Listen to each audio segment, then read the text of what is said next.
For some fucking reason, I don't understand why, when it gets dark, I start to get really inspired. I got up at 9 o'clock and I was working. Went for a run. I did all the stuff that I do. I was drawing and writing and blah blah and doing stuff, doing everything that I can think of doing. I have so many things I want to do.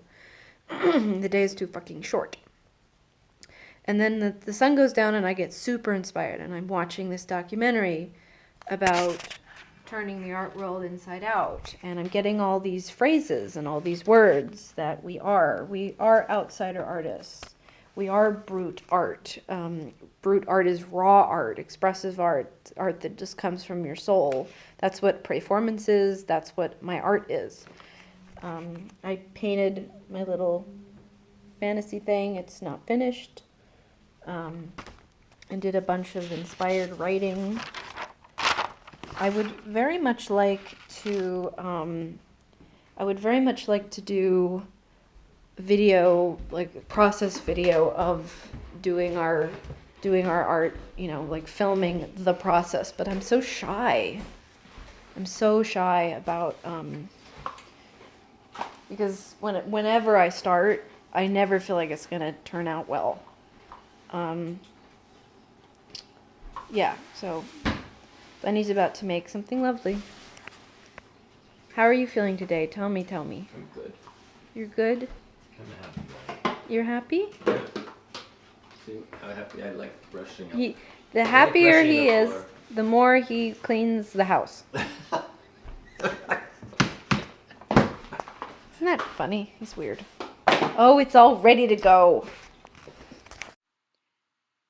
Today, I had a beautiful experience painting on the floor.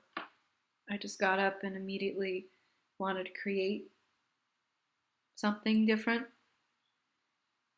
So I just sat down on the floor and started making this.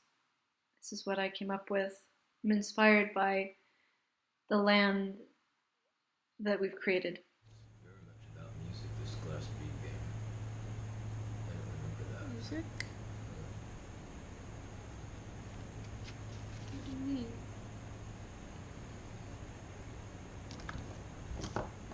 It's about music. About music? The main Magister Ludi is a violinist.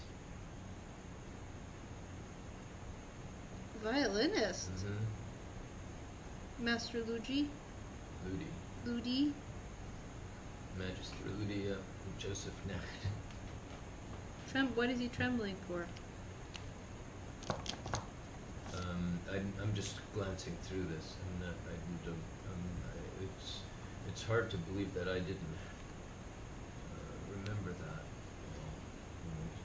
The whole beginning is all about him and music and learning how to music and what it is and the power of it. That's weird.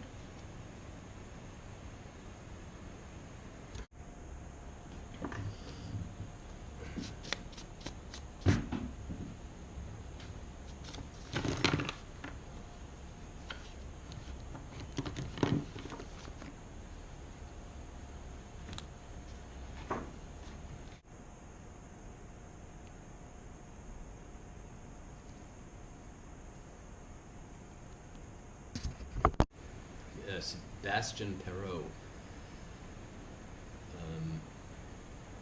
played many instruments and liked handicrafts. Given these interests, it was perhaps only natural that he should have constructed a frame modeled on a child's abacus, a frame with several dozen wires on which could be strung glass beads of various sizes, shapes, and colors. The wires corresponded to the lines of the musical staff, the beads to the time values of the notes, and so on.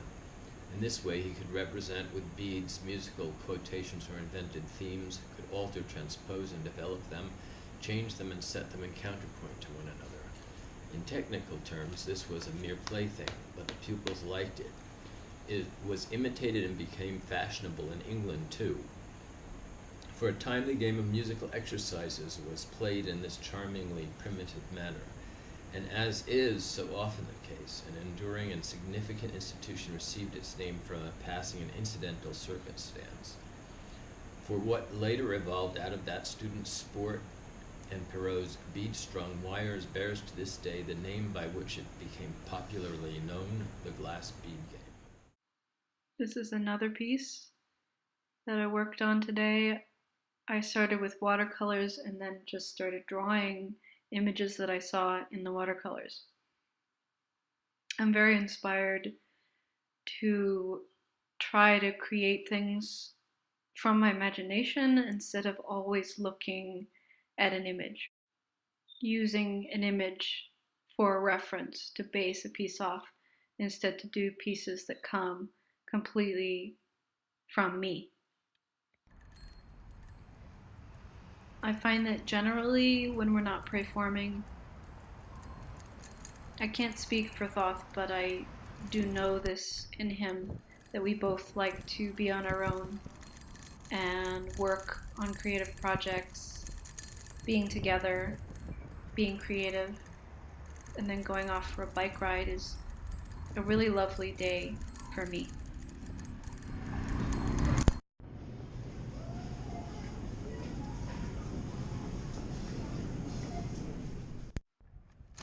We're really blessed to have such a safe home to be creative in.